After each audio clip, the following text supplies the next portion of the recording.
My name's Justin Stempeck. I'm an attorney with the Massachusetts Gaming Commission. I personally have been involved in drafting a number of different white papers and other articles on sports betting, daily fantasy sports, and the like. I also handle all of Massachusetts horse racing appeal matters as far as any challenges to things that happen in our horse racing industry in Massachusetts. The reason why we have this panel here together today is to address what is in the news a lot, and you might not know a lot of detail about, but currently there's a challenge to the federal ban on sports betting that was argued before the Supreme Court back in December. That law is known as the Professional and Amateur Sports Protection Act, often shortened to PASPA. That was argued the first week of December, where everyone's sort of waiting and pontificating as to when we're going to get a decision. We were thinking maybe this week. There was no decision this week.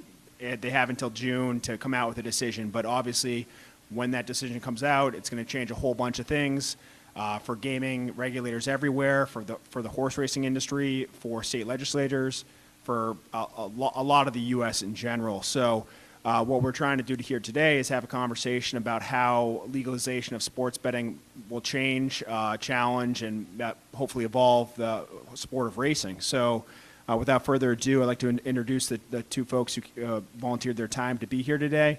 And I'll let them give a brief introduction as to their background and their involvement in this sports betting conversation. To my immediate right is Jessica Field. Jessica is an associate with IFRA Law in Washington, D.C. And to her right is Alex Waldrop, the president of the NTRA. But why don't we start with Jessica? Thank you.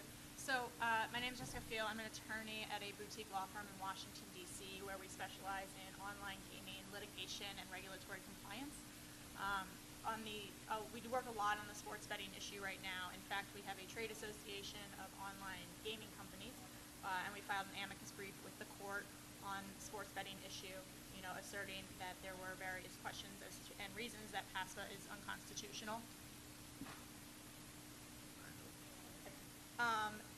Day to day, we work with gaming companies to help them be compliant with various regulatory issues, things of that nature. We are also working with our clients now to help them get ready for sports betting being legalized in some form or another, whether it is because of court action or congressional action in the future, whether that's getting applications ready in New Jersey because the state's already accepting them, or looking towards what these new laws are in the various states. We've been working in the online gaming space for as long as online gaming has been a thing, and personally I think it's a great mix with horse racing. I've been riding horses my whole life and then went to school in Saratoga, so I'm a racing fan and enthusiast, and I work with a bunch of companies that are trying to bring racing and racing content into that online gaming space as an effort to expand the racing business as a whole to new demographics and hopefully new fans. Thanks, Jessica. Alex? Well, I am with the NTRA, and one of the areas that we spend a lot of time on is federal legislation. And we have over the years developed relationships with the American Gaming Association and several of the sports leagues. And those entities have been looking at the issue of sports betting for some time. We also have, as one of our members of the NTRA, Monmouth Park. Monmouth Park has been focused on the competitive threats of the casinos, not only in New Jersey, but otherwise. Dennis Drazen, who's at Monmouth Park, has really been the architect of the statutory structure in New Jersey, which has brought this whole issue to a head. They have passed a law in New Jersey which doesn't directly attack PASPA. It simply says PASPA prohibits the authorization of sports betting. So what New Jersey has done is that they've deregulated sports betting. And in fact, they haven't authorized it; they've deregulated it. And so the states have taken the state has taken a hands-off approach and said, we're not regulating it, we're not authorizing it, we're decriminalizing it. We don't, at least at racetracks and at casinos. And in that respect, it's up to those venues to do their own self-regulation. And that was not a winning argument in front of the appeals court. The Second Circuit did not. Third Circuit did not agree with him. Surprisingly, the Supreme Court now took this decision. they took on this question of whether the Monmouth Park, New Jersey statute is violative of PASPA. And if you had told me a year ago that we'd be sitting here and having this conversation, I would never have believed it. But here we sit. And actually, it's amazing, and my hat's off to Dennis and the folks at the Monmouth Park for pushing the issue forward. But that's where we intersect with it through Monmouth Park and also through our activities at the federal level, which may or may not become an issue, and we can talk about that a little later. And just so everyone knows the lay of the land, I mean, aside from New Jersey, there's a lot of other states that are taking a keen interest in this. Your home state may be, but I think Alex mentioned earlier today, there's roughly around 20 states have legislation out there that is planning for legalization of sports betting. And that ranges from very simple proposals to very complex proposals.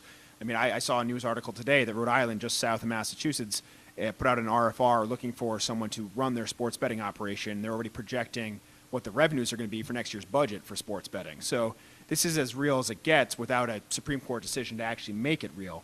So in that vein, just a question tossing to you, Jessica and Alex, what do you see as the possible outcomes of the Supreme Court decision and the possible effects from those outcomes? Sure. So the question at this point is, how far is the court going to go in terms of striking down PASPA, if at all? I think, if you read the tea leaves, having watched or read the transcript of the oral arguments, there was a lot of skepticism about the constitutionality of this statute. And the question is it going to be a very broad ruling that definitely unequivocally opens up sports betting across different states, or narrows it down into a situation where it has to be only in New Jersey or limited to certain mechanisms in which states are going to repeal and end up with deregulated sports betting, like Alex was discussing. I'm inclined to think, and this is just, lawyers like to try and think what's going on behind those black robes over at the court. The longer that this decision doesn't come out, and I think most of us expected one by now, the broader this decision is likely to be. I think we're going to see a pretty expansive question on states' rights issues that underlies the question of PASPA that will really make these other, I think 17 is my last count, on the states that are considering or have sports betting legislation on the books. They'll put them ready to go with it as well. Yeah, I to put this in the context for horse racing states, Dennis Drazen sets it up this way. He says the court could come out with one of three results. The court can say PASPA is constitutional, New Jersey, go away, you can't do this, end of story, status quo. He and many others, Jessica just said it, think that's the least likely result. He also says PASPA, the Supreme Court could come back and say PASPA is unconstitutional. It is violative of the 10th Amendment because of an improper commandeering of state law. It's a complicated discussion. That's where the court's probably going to spend pages and pages discussing commandeering, because it has implications not just for us, but for various other issues out there. For marijuana, the legalization, state legalization of marijuana, there are other implications that have to be considered, because a decision that outlaws PASPA doesn't just affect sports betting, it affects other businesses, other industries, and that probably is what's slowing this down. They could, however, come up with a third road, and that's the one that Monmouth Park has pushed, and that is this narrow decision that PASPA is not violated by the statutory construction of the New Jersey law. PASPA is fine, it's constitutional, it's good law. But what New Jersey has done is created an exception, or they found a way to avoid the prohibitions of PASPA. So New Jersey, you win, and virtually everyone else loses. And frankly, that might be the best result for New Jersey if you're talking to Dennis Drazen, because then how many states out there, raise your hand if you think your state is ready to decriminalize sports betting and leave it in the hands of casinos and racetracks alone to self-regulate.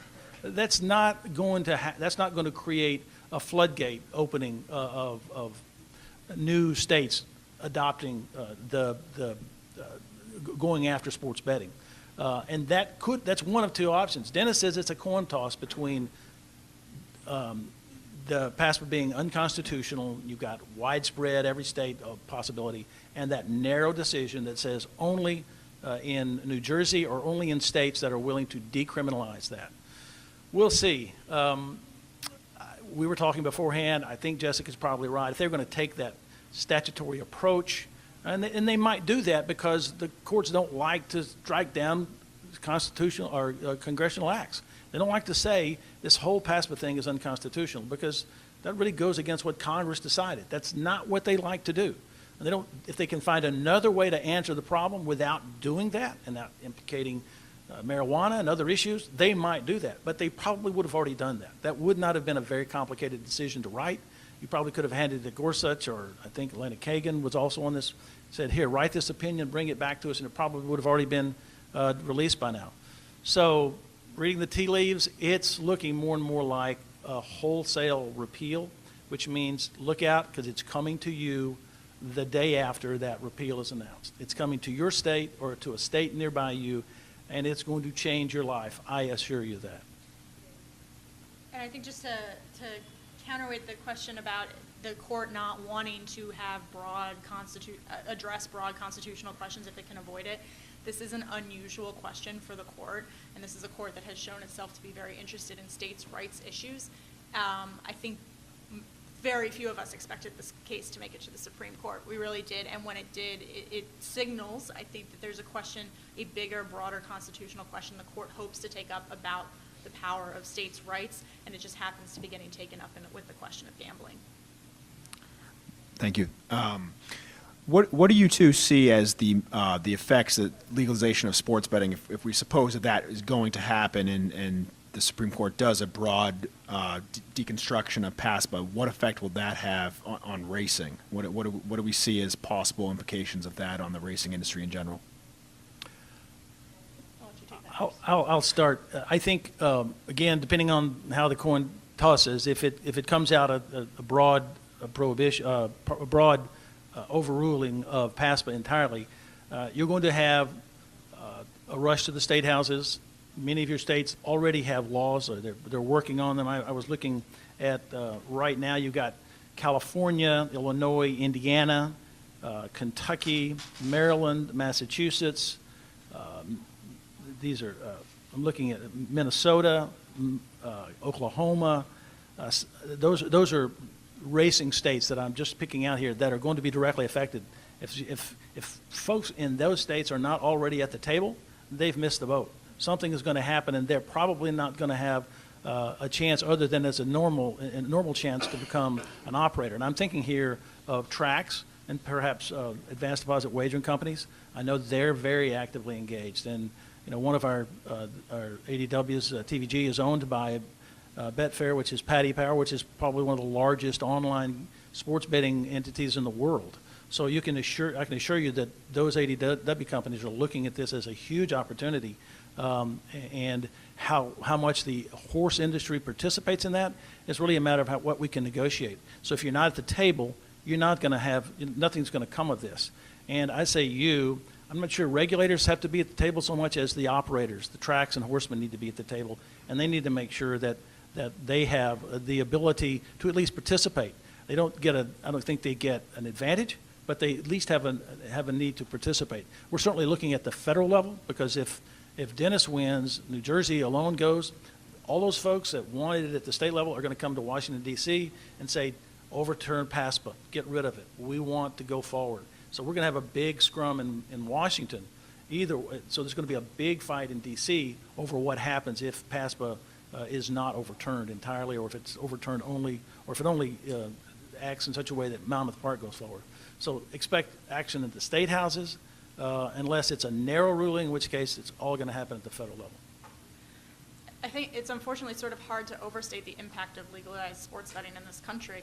When you consider the billions upon billions of dollars that are wagered illegally every year, that money will suddenly become part of the marketplace here.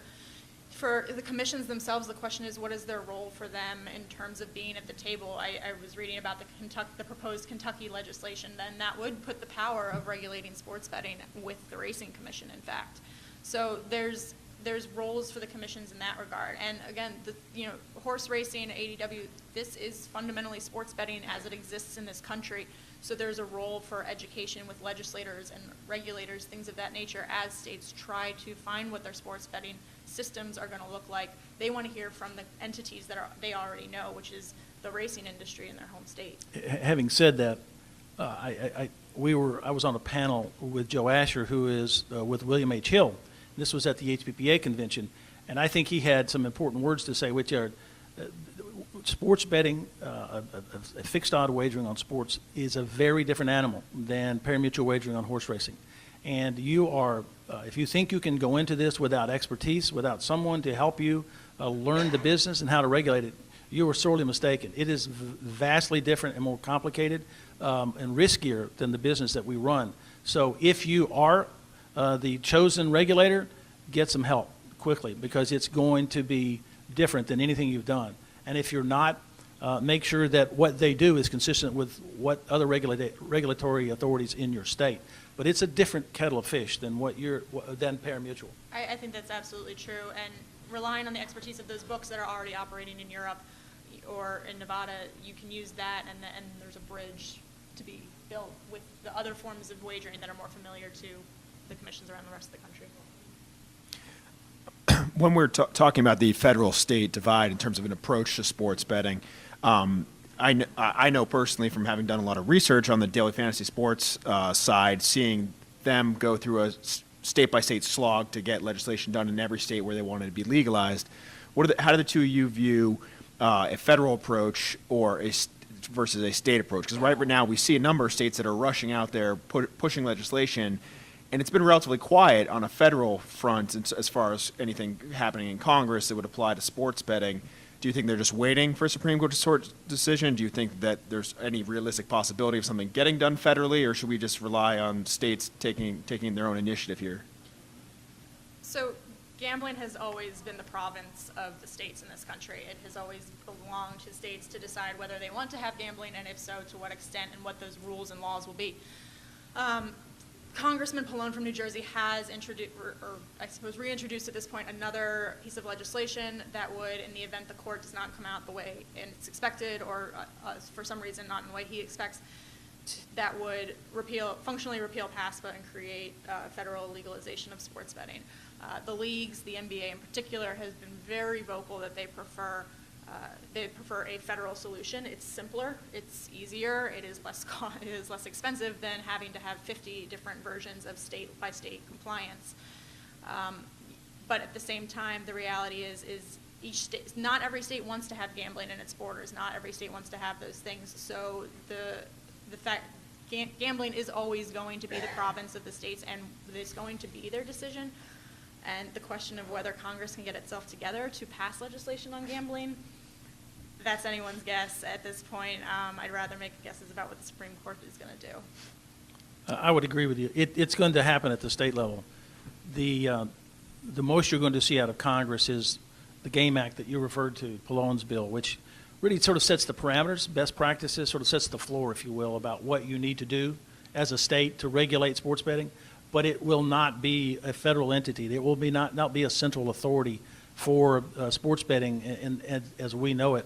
That is going to would be very difficult legislation to move in Congress. Most Congress people enjoy the fact in Congress that they don't have to deal with gambling issues like folks at the state do.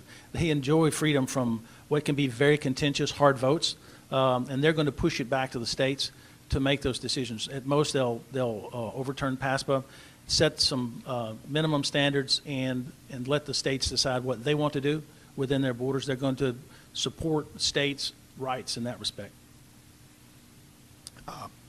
What are some specific ways that the horse racing industry could benefit from legalized sports betting? Just any examples, anything you've thought of on your own? Aside, I know we were talking about that we want racing commissions to get involved in the discussion now, but aside from getting involved in the discussion, what are some ways that they can expect that they could benefit from a legalization of sports betting? Well, there's always cross-promotion. Presumably someone who bets on sports is also going to be interested in betting on the sport of horse racing.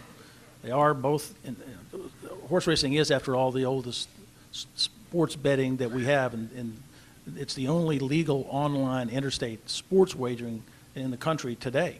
So there should be some crossover appeal. How much, we'll have to wait and see. I know that's exactly what they intend to do at Monmouth Park. They have some very serious plans in place to try to use the crossover between the two customer bases.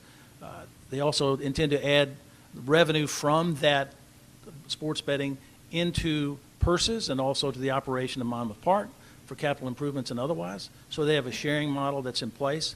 Monmouth Park is a little bit unusual because the track is leased by the Horsemen in New Jersey, so they have a little different business model themselves, but it's a very cooperative model. So there's going to be new revenue for the business there. I think the challenges, as I see it, are competition. You've got, just like casinos were competition to horse racing, sports betting is going to be more competition. How much, we don't know because of the illegal market that's already out there. But I think the opportunities are real. How much, we'll have to wait and see. I'm going to be interested to see how it happens in Monmouth Park. I totally agree with all of that. The question of what racing can do really comes down to marketing and business decisions. What are the relationships that the racing industry is going to form with sports books, with online operators, things of that nature to get in on the game, to support the idea of the cross-marketing. That was actually found in daily fantasy sports. People came onto daily fantasy sports sites to play in football and baseball to some degree, and now they've actually been moving into golf. So there's been a huge upswing in golf, which was somewhat unexpected. So there's reason to believe that that will occur. The challenge is, exactly as Alex said, it's more things for people to pay attention to. So everybody's vying for the same market, but at the same time, it's also exposing the industry to a bigger market. Justin, can I throw a couple of comments or at least Sure. issues on the table? Both of you were panelists at the University of Arizona's program, and I remember you talked about the potential for regulatory schemes. If sports betting is legalized, does that not open up opportunities for the racing industry to basically say betting on horse racing does not need to be pari-mutuel anymore? Because one of the comments that was made is that we already have sports betting. It's in horse racing and greyhound racing. Right. So if you overrule the concept of sports betting, are you not setting up all sorts of new possibilities and legal authority for new ways to bet on horse racing? I think you are. In fact, in Australia, I believe that their primary response to the creation of a sports betting platform there, which is, I think it's part of the tote system there in Australia, they now offer fixed odd wagering on horse racing. So that was something that they decided to do, was provide the same kind of wagering on horse racing that you have. It's just another menu option. And they actually allow you to bet parlays and combinations of horse races and sports outcomes, so other sports. So yeah, there's a lot of creativity that can come with that. Yeah, absolutely. Yeah, and I have another question. I didn't. I'll let Jessica I'm sorry. respond, because I want to hear her Jessica, respond because she's not in our business, and I want to hear what she has to say. Yeah. I absolutely agree as well. I think that does open it up, and it does give a lot of exposure in terms of, in addition to the fixed odds, there's also been a rise that we've seen in an interest in betting and in-game betting. And while obviously a horse race is much shorter than an NFL game, there is room to create in-game betting or I envision an amazing market for parlays on Triple Crown that even non-racing enthusiasts would be very supportive of. And the other issue that comes to mind is if you do end up with a broad repeal and the states regulate this activity, each individual sporting event is subject to usually league-sponsored drug testing for its athletes. To what degree does the transparency of that program become satisfactory to the state governments, which require, at least in horse racing, that be a program operated by an independent regulatory commission? There has been so much discussion about that along with broader integrity questions. How do they know? The argument among the leagues, from the leagues for so long, was that this was bad for game integrity, whether it be that or other issues. I don't really know the answer to that question, how much they're willing to open it up and what they're willing to do and how that's going to work out. It may be something that comes later down the road and say, hey, what is our drug testing program? there is integrity monitoring Right. that will be part of it, and that is actually looking at betting patterns. It's really not looking at the athletes themselves. It's not a drug testing scheme. It's more looking at the wagering patterns to see what might be going on. And in fact, I think several of the leagues have already invested in one particular Sports radar. Sports radar, which is it's a monitoring system, and so they are already seeing and they want to make sure that that's there because integrity is important to them. That's always been their objection to sports betting is the suggestion or the pressure that they're going to receive now from their fans who are going to question every call as somehow motivated by some gaming syndicate that was pressuring somebody to do something nefarious. I saw Sports Radar's presentation once, and they actually have an amazing ability to track gaming integrity. And of, I think, 130 investigations in tennis in Europe in 1 year, they were able to they identified every single one of them based on betting patterns alone and things that were changing during the match. So the data and analytics are extremely sophisticated, and I think would satisfy a lot of people. And it's hard to say that that's having it out in the open is obviously better than the black market that's going on now. I will say this, it's been our impression thus far that the leagues will push back on any significant state regulation of their players or their competition. Even something as seemingly innocuous as workers' compensation. Those are the kinds of things that they really push back against. And I see that's something they may go to Washington for relief from because they really are adamant about being able to control that. Now, whether they can hang on to it or not, we'll see, but that is their desire. It may be naive in their part, but that's the road they've taken so far. And they may change. I'd be honest with you, a month ago I was saying the NFL would be against this and that they would be trying to stop sports betting in every way possible. And of course, they're funding the litigation for the Supreme Court, but that's not, they're all right now investing. They're all looking at their options. I think the leagues are taking a very different approach to this than they were previously. The leagues have also been aggressively pushing some control over the types of bets that would be offered on their own on their games. So that has been received differently by different state legislatures, but they've aggressively pursued that as one of their points, that they want to be able to say that you can offer these types of bets but not these types of bets, and we want to have the final say on which types of bets are offered on our games. So they have a lot of wants and asks when they've been making these projections before various state governments, but the different states have been more or less receptive to that. So it's really, I think it is that state-by-state issue that we've discussed here. Circling back, one of the things that I think is pretty interesting is that hand in hand with a lot of the sports betting talk is an online betting discussion, because pretty much anyone who's looked at sports betting and the legal market in general has found that it's almost done entirely online. Even the corner bookies now are sophisticated enough that they can connect with casinos in Costa Rica that have the sports betting analytics in the background, and they send their people there and they pay for them, but they collect the money. So how do you see the evolution of online gaming in the event of the legalization of sports betting? Sports betting has come, even though it is not legal, into the mainstream in the last couple of years. I listen to a lot of sports commentary podcasts when I'm running around, and all of them have ads for offshore books, and those offshore books are illegal here. But these are major networks that are running these advertisements. What we have seen with online gaming, other than sports books, is that when you bring them into a legal marketplace, the consumers want to be in the legal marketplace. So let's take New Jersey is right now has the broadest legalized online gaming regime in the country. Pennsylvania is following now in short order. Consumers in New Jersey did move into the legalized online space because they have better experience with the operators. They have better ability to cash out, better ability to get, transfer their funds, do what they need to do, and they want to be in the safer environment. I think it will be a progression to get these people to transfer from their offshore books to legal books in the States, but it will happen, and it will happen fairly quickly.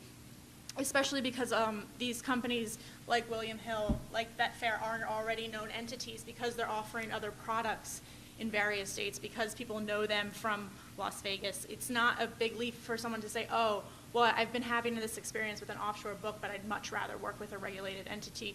Our experience has shown that that's where people would rather spend their money. The evolution I've seen, 6 months ago, the American Gaming Association and even the sports leagues were talking about, oh, no online component, all brick and mortar. We want to drive people to our facilities. I think the realization of how widespread and ubiquitous illegal online sports betting is in this country have led them to the conclusion that there's no way not to have that part of the equation. You can't not be online and be competitive. Your customers are not going to show up at the door. They're just going to continue to play on their mobile devices. I was with an individual the other day who we were at a racetrack, and he had a mobile device there, and he was able to get into a pool in Ireland, and he had a better price on the horse than was showing on the board there at the track we were located at. Eventually, he lost a little money, but at the time it looked good, and he took the bet. But it's happening. Your customers are doing that every day, and so to ignore that is foolhardy. It's going to happen. It's going to be online. It's going to be head-to-head with our ADWs. They have to be prepared to be in that market, and that, as I said before, we have enjoyed this exclusivity, not monopoly because of all the illegal activity, but we've had this exclusivity for decades, and it's going to be challenged, and it's going to be challenging for this business. Now, I have every reason to believe the ADWs are up to the challenge in our business, but how that affects horsemen and other tracks and the business as a whole, that remains to be seen.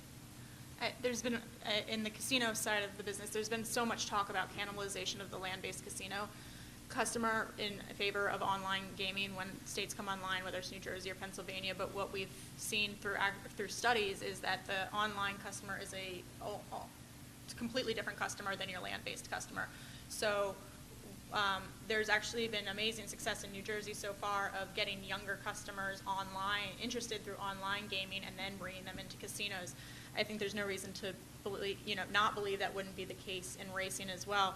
In addition, New Jersey is, again, a study, at least on the casino side, that as online grew there, in fact, the land-based started doing better as well. So I think there's so much concern about the online gaming sportsbook cannibalizing the bigger or land-based models, but I actually think they're extremely complementary.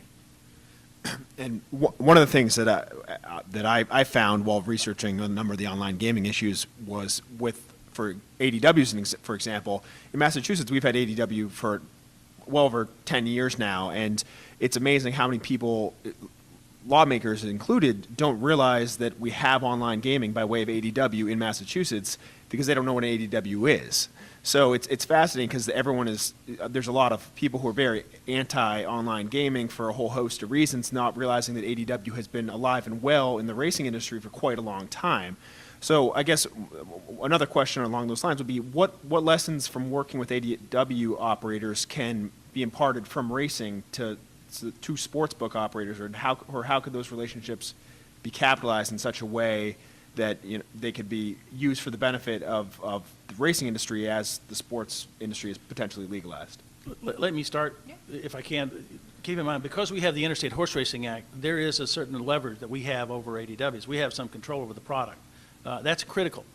At this point in time, if sports betting goes forward, there won't be the equivalent of the Interstate Horse Racing Act, which means they won't be able to bet across state lines. It would be an intrastate proposition unless there's a compact that's created or something else, or unless they go to Congress and get an interstate agreement like the Interstate Horse Racing Act. But currently, with the ADWs, the industry, regulators, tracks, horsemen, all enjoy consent rights in which they can control where the content moves. That won't necessarily be the case with sports betting. So there's some challenge there. There will not be the ability. Now, that may be where Congress steps in and says, no, we're not going to let operators run over the top of any individual state. We're going to create an interstate sports betting act like the IHA to sort of facilitate cooperation among states. That may happen eventually, probably not initially.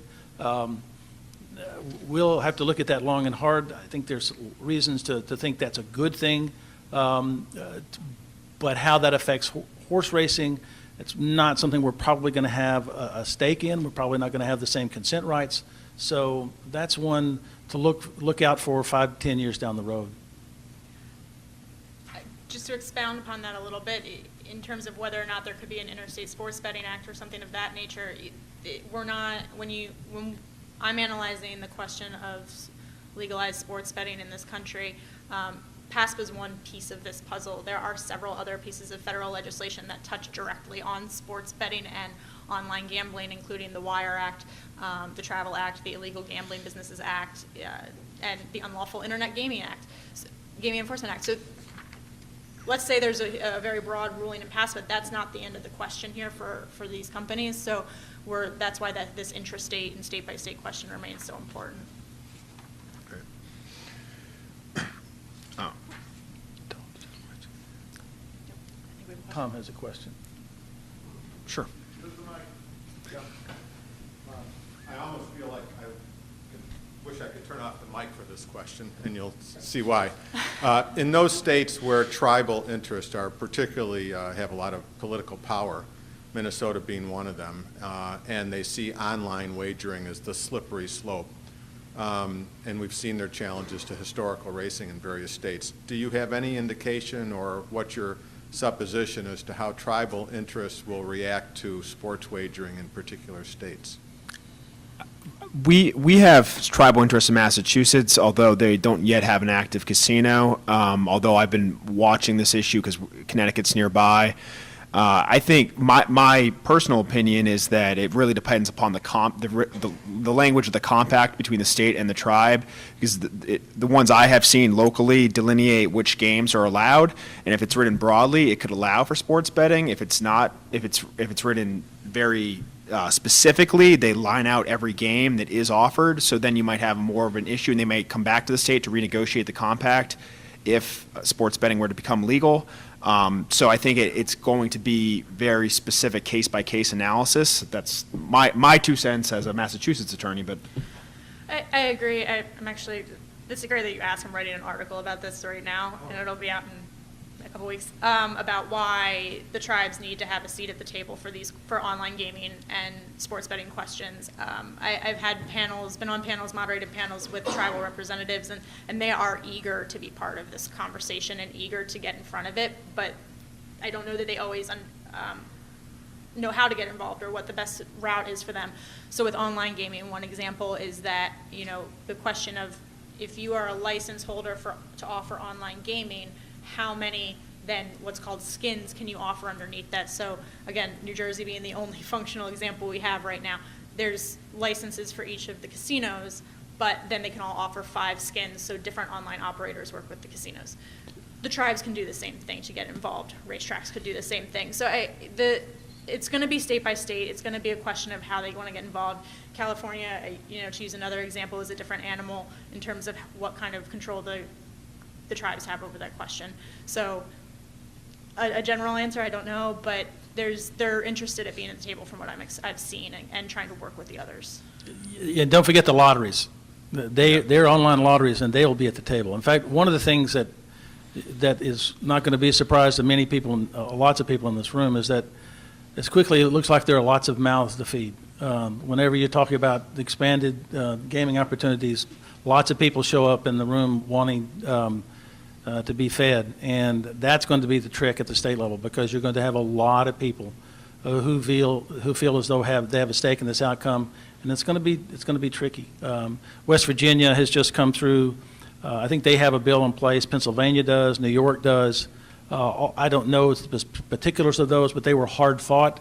And many of the issues there were about integrity fees and all kinds of taxes. And, people have to understand that if there is a commission, there's not one, but it's a VIG, if you call it 5% roughly on average, held on each bet, which is far below ours. And people have shown up saying they want, large percentages of the gross, which end up being more than the actual commission or the VIG of the entire amount. So you have to think in terms of net revenue. It's a much smaller piece of the pie, probably bigger volume, but on a per bet basis, a much smaller revenue piece. Right. That's been largely debated, because for a long time people have been sort of flabbergasted by these numbers. You see these like $200 billion estimated illegal black market betting, but you got to realize that's the handle. That's not the revenue. So the typical sportsbook revenue is more or less 5%. So talking 5% of that, then when you're breaking it all down and you take everything else out, and then you were considering state taxes, all that has to be taken into account. So we recently came out with a white paper in Massachusetts that I co-authored, and one of the major issues was trying to educate our lawmakers to say, you may have heard these inflated numbers that say it's the sort of the silver bullet to all budgetary problems. It's not. Our slots only parlor in Massachusetts, the only up and running casino thus far, their gaming revenue each year the tax revenue we get from them far exceeds even like the rosiest projections of legalized sports betting on all online platforms. It's the way it is. It's not insignificant amount of money, but it's not $100 billion for every state and everybody's great. It's not the silver bullet that people may think it is. You have to be realistic when you're applying the handle. You're looking at your handle, you're looking at your revenue, you're looking at the costs. And so that what's happened is there's been a bit of a debate between when the professional leagues came in and they wanted this integrity fee because they wanted a 1% of handle. And so there was a lot of educating going on at state legislatures by sports books saying, if you take 1% of the handle, we're going to not make any money. So we have to reevaluate this discussion. So that. One more reason to have a William Hill or someone like that at the table educating you about the business, because it's a different business. I think I'll just sort of end on this final question, is that a lot of times in racing, we see racing getting a portion of gaming revenues, and I know that's been proposed in a lot of the proposed legislation for legalization of sports betting. But just thinking outside the box, is there a way to be creative and think of other ways that racing can distinctly benefit in a concrete way from state legislation that legalizes sports betting after PASPA is overturned, aside from just saying they'll get an additional 3% of gaming revenues based off of a legalization of sports betting? Is there a way to, legalize the cross-promotion or something else along those lines to encourage sort of a symbiotic relationship between legalized sports betting and the racing industry? I think that really comes down to a marketing and business question as to how the industry gets into the table. I think if you want to talk about specific things, you can legalize a parlay, for example, where you are putting in bets not just on horse racing but other sports as well. Things of that nature that give exposure to the sport to new customers. This integrity fee issue and question has raised a lot of red flags for sports betting, and it has become a major flashpoint, and I think is going to kind of poison that well for everyone, unfortunately. So at this point, it's a question of how does racing get in front of this and become part of it, rather than just expecting, waiting for it to happen and then seeing where they stand. Right. Be proactive. Be there at the table from day one. Understand what the discussions are about. Monmouth Park is a great example. I have to come back to what Dennis Drazen and the team at Monmouth Park have done. It's located at their facility. They were first in the market. They're going to share revenues with horsemen at the facility. That can't be the case in every. It should be the goal of every track and horsemen's group. We're in a state where this is located to be a brick and mortar location where you can experiment, where you can do all these things. The online sphere is going to be a little more complicated. Again, it's how states like California and Oregon, who are the primary regulators of online wagering and horse racing right now, how they respond to this, I don't know. I'm looking at Rick Bedecker out there in California. This is going to be a heck of a challenge, and I wish I could tell you that the answer is to do X, Y, and Z. It's going to be a head scratcher if and when TVG and TwinSpires show up and they want to start doing sports betting, and how that gets sorted out amongst all the players in the industry. I'd be interested in hearing your thoughts. What do you think? Yeah, happy to take any questions from the audience. Yeah, my first thought is I need medication after this. So I'm looking forward to the free tickets I got. But, Yeah, I was just sitting here thinking, I mean, it's really a neat prospect to play a horse racing wager in a parlay with baseball and football or something, or whatever the other sports are that are going on. But I take it if there is a separate regulatory body governing sports betting, then we would have two regulatory bodies involved in that wager. Even if the racetrack was offering sports betting in a brick and mortar location, which could be fun if it's like a nice Vegas sportsbook environment, but I presume that would be a different regulatory body governing that action. So I think the answer to your question, Alex, is beats me. It's a head scratch. But it'd be nice to have the opportunity to be involved in the discussion. You know, when you start talking about a state like California, many other states are like it, where there's 120 card clubs located throughout the state. Maybe 20 of them are good size. They're very powerful tribal casinos that have just the same concerns that we've talked about here today. And when all of those interests sweep into Sacramento, it's going to be very difficult to be noticed. Now, I know that stakeholders in the racing industry in California have been very active so far, but I think that the current bill that's on the back burner in California focuses on online betting.